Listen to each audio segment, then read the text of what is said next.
샬롬. 우리 하나님께서 오늘도 넘치는 은혜와 사랑으로 저와 여러분들을 붙드시기를 축복합니다.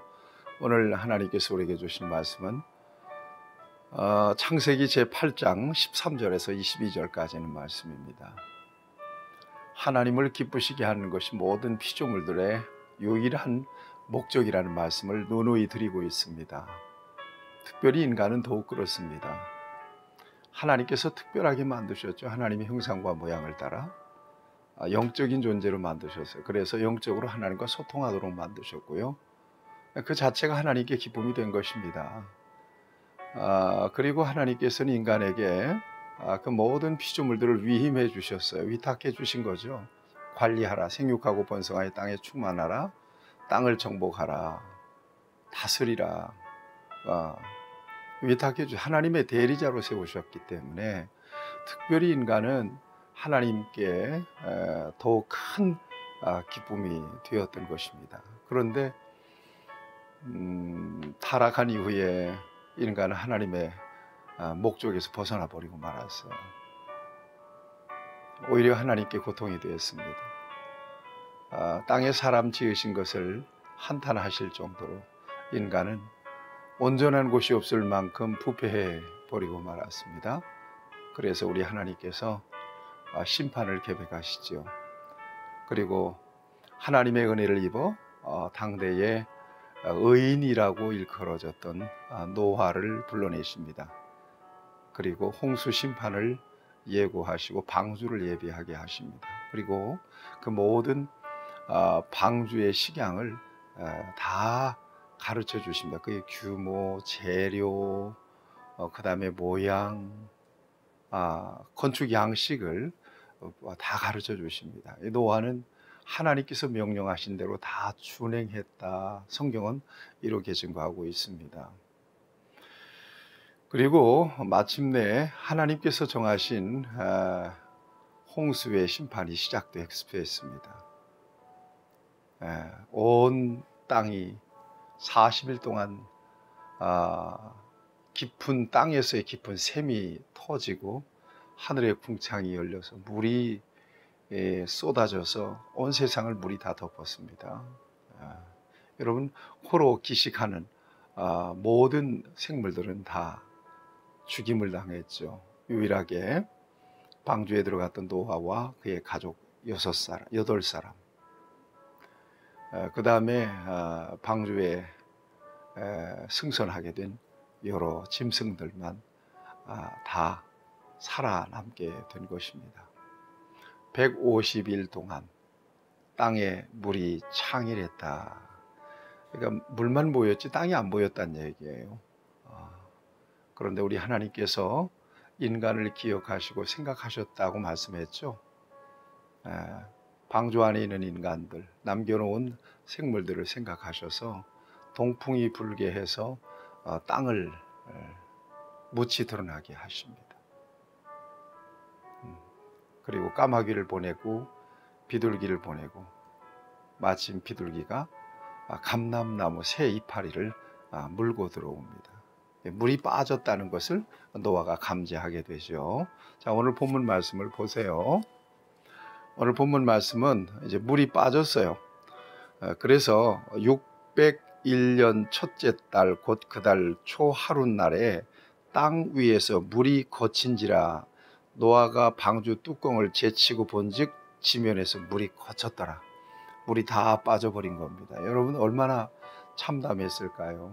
가끔 물난리가 나가지고 물이 빠진 뒤에 여러분 이 물이 핥히고 간 그 상처들을 보세요. 온통 난리가 아니지 않습니까?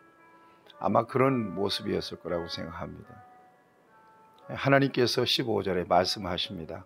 하나님이 노아에게 말씀하여 이르시되 너는 내 아내와 내 아들들과 내 며느리와 함께 방주에서 나오고 그랬습니다. 방주에서 들어가라는 것도 하나님께서 명령하셨고 나오라는 것도 하나님께서 명령하셨습니다. 여러분, 어떤 순간이라도 인간의 모든 그 행동, 그 모든 삶은 무엇이 앞서야 된다고요? 하나님의 명령, 하나님의 말씀이 앞서야 돼요. 여러분, 내가 앞서면 실패하기 쉬워요. 내가 앞서면 뭡니까? 그르치기 쉽습니다. 그래서 언제나 하나님을 믿는 저와 여러분들의 제일 원칙은 하나님께서 내게 주시는 감동과 언약의 말씀을 먼저 신뢰하고 그 말씀에 따라 움직이는 것입니다. 여러분, 내비게이션을 틀고 여행을 해보잖아요. 여러분 생각했어요. 내비게이션 그 지시하는 대로 안 가면 돌아가야 돼요, 자꾸. 그리고 또 돌아와야 돼요. 이런 복잡한 수고를 해야 됩니다. 하나님의 귀한 말씀은 1.1획도 틀림이 없고 오차가 없는 그 길로 걸어가면 반드시 하나님 기쁘시고 우리에게 복이 되는 생명길, 축복의 길, 이게 바로 하나님의 말씀 따라 걷는 길입니다. 믿음이 있어야 되겠죠. 여러분, 우리가 그래서 언제나 하나님께 주의 귀한 말씀을 깨닫고 그 말씀 따라 순종할 수 있는 믿음 내게 주세요. 기도 제목이 되어야 될 것입니다. 하나님 명령하셨어요. 방주에서 나와라. 그 다음에 17절을 보면 너와 함께한 모든 혈육이 있는 생물 곧 새와 가축 땅에 기는 모든 것을 다 이끌어내라. 그것들이 땅에서 생육하고 땅에서 번성하리라 하시며, 많이 들어본 얘기죠. 생육하고 번성하여 땅에 충만하라. 여러분, 창세기 1장 28절 말씀, 천지를 만들어 놓으시고 축복하실 때 예수님의 말씀, 하나님의 말씀이 여기서 또 등장합니다. 다시 하나님께서 이 세상을 방주에서 내린 노아와 그의 가족들, 그 다음에 그 생물들을 통해서 다시 이 세상을 시작하시겠다는 그런 선언의 말씀이기도 한 것이죠. 그래서 다 나왔습니다. 19절까지를 보면 다 나왔습니다. 그리고 노아가 맨 처음 한 일이 무엇입니까? 노아가 20절입니다. 노아가 여호와께 제단을 쌓고 모든 정결한 짐승과 모든 정결한 새 중에서 제물을 취하여 번제로 제단에 드렸더니, 맨 처음 한 일은 우리 하나님 앞에 번제로 제단을 쌓고 제사를 드렸습니다. 예배를 드렸습니다. 뭔가 시사하는 바가 우리에게 정말 주시는 메시지가 큽니다. 여러분, 저와 여러분들의 존재의 목적은 하나님께 기쁨이 있다 그래서요. 하나님께서 가장 기뻐하시는 것은 뭘까요? 예배예요. 예배는 믿음으로 하나님의 존재, 자신의 위치를 깨닫고 하나님과 밀접하게 관계해서 자신의 삶을 세우는 삶의 태도예요. 이게 바로 예배거든요. 예배가 우선되는 사람은 진정으로 하나님께 기쁨을 드릴 수 있는 사람이고요. 또 예배가 우선되는 사람을, 가치의 우선순위에 있는 사람은 그야말로 하나님과 친밀하게 교제하는 사람입니다. 하나님의 목적에 합당하게 살아가는 사람이죠. 이제 이 역사는 예수 그리스도를 향하는 것을 저와 여러분들이 잘 알고 있습니다. 그리스도 안에서 어긋난 인간들의 죄를 다시 회복시키는 목적이 어디 있어요? 예배에 있어요. 신약시대 예배 이전에는 구약시대에 짐승을 잡아 희생으로 드리는 제사가 있었지 않습니까? 그것이 예배의 원형이죠.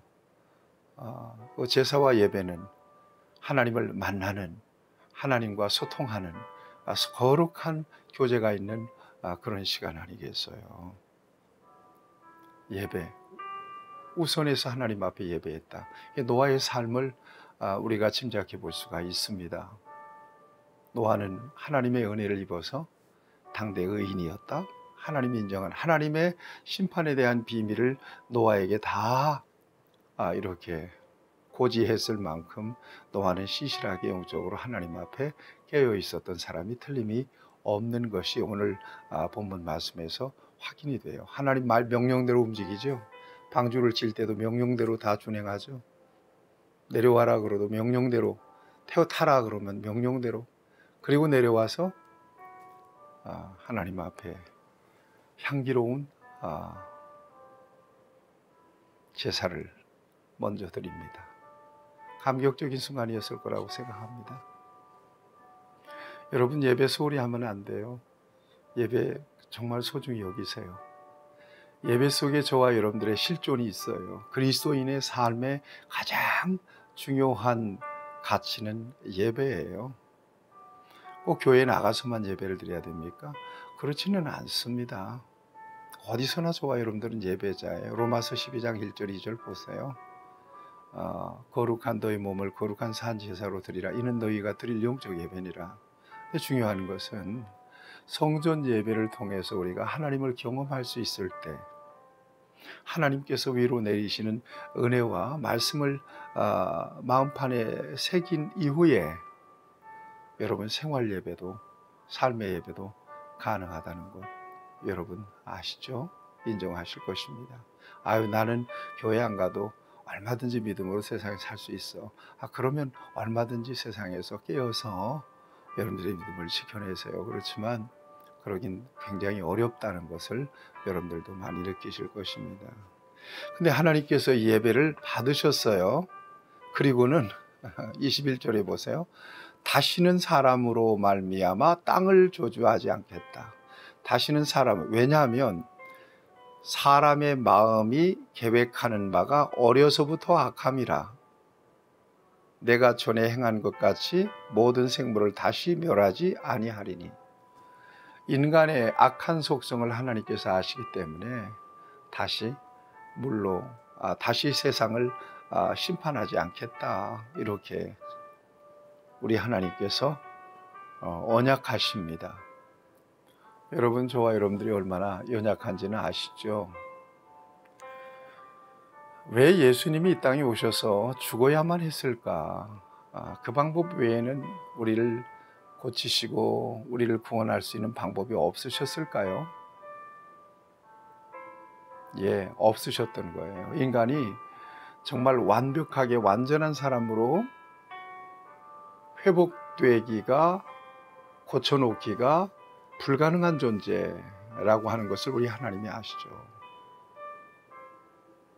그래서 예수님을 대신해서 죽게 하고 우리의 죄를 가려주신 거예요. 여러분, 이것이 믿음으로 의롭게 된 하나님의 구원의 비밀 아니겠습니까?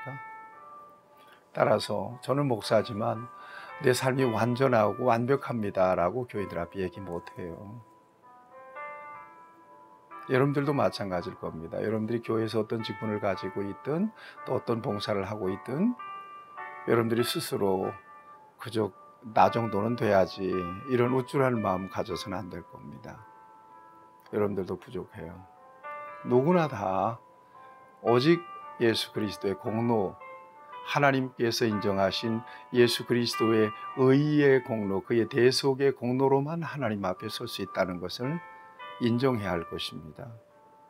인간은 이처럼 연약하기 때문에 그렇습니다. 물론 이제 심판하지 않겠다. 인간이 태생적으로 악한 것을 우리 하나님께서 아시기 때문에. 그리고 여러분 22절에 보면 땅이 있을 동안에 심음과 거둠과 추위와 더위와 여름과 겨울과 낮과 밤이 쉬지 아니하리라. 다시 하나님의 은혜로 인류의 역사가 시작이 됩니다. 놀랍죠? 꺼져가는 등불을 끄지 않으시죠? 이 역사가 어디까지 흘러가는지를 우리가 창세기 역사를 계속해서 묵상하면서 보게 될 것입니다. 은혜가 있기를 바랍니다. 오늘 저와 여러분들에게 주시는 이 말씀 속에서 저와 여러분들이 마음속에 하나님께서 우리가 연약함을 아시고 다시 우리를 일으키셔서 하나님의 역사에 참여시키시는, 오늘 이 시대의 노아로 살아가게 하시는, 또 그 사명을 자각하게 하시는 것을 여러분 감사하시면서 매일 매 순간 진정으로 저와 여러분들을 통해서 하나님의 구원의 역사가 다시 시작되는 그 중심에 있기를 간절히 바랍니다.